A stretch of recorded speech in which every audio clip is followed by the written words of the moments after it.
Goeienaand al die maatjies wat lekker in hulle bedjies lê en tyd vir storietyd hier op Millie FM, kos vir groot oortjies en klein oortjies. Ek hoop julle hou nog lekker vakansie.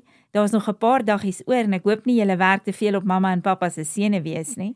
En ek hoop jy is al in die bed, want dit is 8uur en dis storietyd saam met Juffrou Blanche.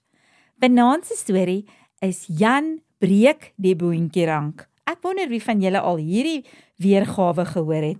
En dit is geskryf deur Sue Nicholson. Die storieetjie gaan oor eerlikheid. So luister lekker saam.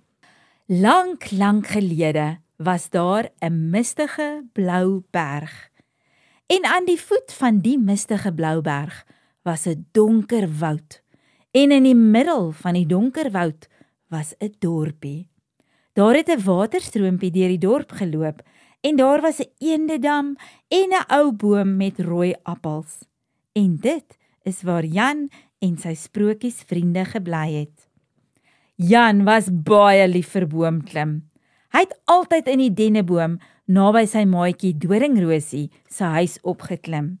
En hy het in 'n ou boom met rooi appels geklim by Esmeralda se tuin. Op 'n dag waarsku Jan se mamma: "Moenie in ons boontjieranke opklim nie. Dis lente en dis amper tyd vir ons boontjie breediesade wat moet opkom. Die stamme sal breek en dan het ons niks boontjies om ons boontjie breedie vir die dorp se herfees te maak nie," het sy mamma gesê. "Ek sal, mamma," beloof Jan. Maar toe word dit somer en die boontjieranke groei al hoër en hoër en hoër totdat hulle hoër is as Jan hulle se huis. O, Jan wou so graag in die boontjieranke opklim. "Ek wonder hoe ver kan 'n mens van daar bo af sien," sê hy eendag vir Aspoestertjie, terwyl hulle na die skool toe stap. Een nag kan Jan nie meer die versoeking weerstaan nie. Hy sluip by die huis uit en hy begin in die naaste boontjierank opklim. Kraak, kraak, kreun die rank, terwyl Jan tussen die blare deur boontoe klim. En skielik, klap, die boontjierank breek en Jan val tot op die grond. Maar nog steeds kan hy dit nie weerstaan om weer te probeer nie. Hy is seker hy sal volgende keer tot heel bo kan klim. En toe begin hy in die volgende boontjierank opklim. Klap! En toe die volgende een, klap! En toe die volgende een, klap! En elke keer val hy hard op die grond. Toe hy die laaste keer val, sien hy dat al die boontjieranke gebreek is. Nou voel hy aaklig. Wat gaan hy vir sy mamma sê? "Iets vreesliks het met ons boontjieranke gebeur," sê Jan se mamma die volgende oggend ontsteld. "Het jy hulle probeer opklim, Jan?" Nee, mamma," jok Jan. "Vertel jy die waarheid, Jan? Was dit jy?" "Nee, mamma," jok hy weer. "Onthou, ek het jou nog altyd geleer om eerlik te wees," sê Jan se mamma. "Het jy die boontjieranke gebreek, Jan?" "Nee, mamma," jok Jan die derde keer. Dit was seker Esmeralda se kat, Kitsie, wat die boontjierank gebreek het." Jan hardloop weg en hy gaan kruip in Esmeralda se appelboom weg. "Wat op aarde doen jy daarbo?" vra Esmeralda. "Ek het vir my ma gejok. Ek het vir haar gesê dit was Kitsie wat ons boontjieranke gebreek het, maar eintlik was dit ekke." "O, liewe land," sê Esmeralda, "dink jy nie jy moet eerder maar vir haar die waarheid vertel nie?" Jan knik, want hy weet, dis eintlik die regte ding om te doen.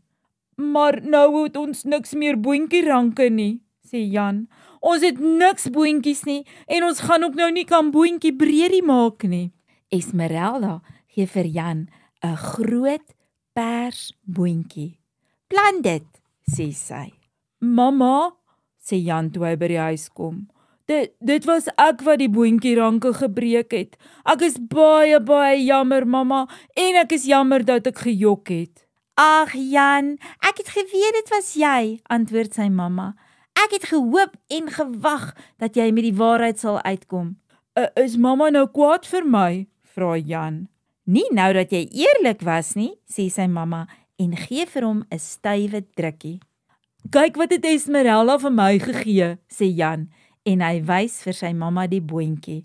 Daardie aand plant Jan en sy mamma Esmeralda se persboontjie in die tuin. Die volgende dag kry hulle 'n groot verrassing.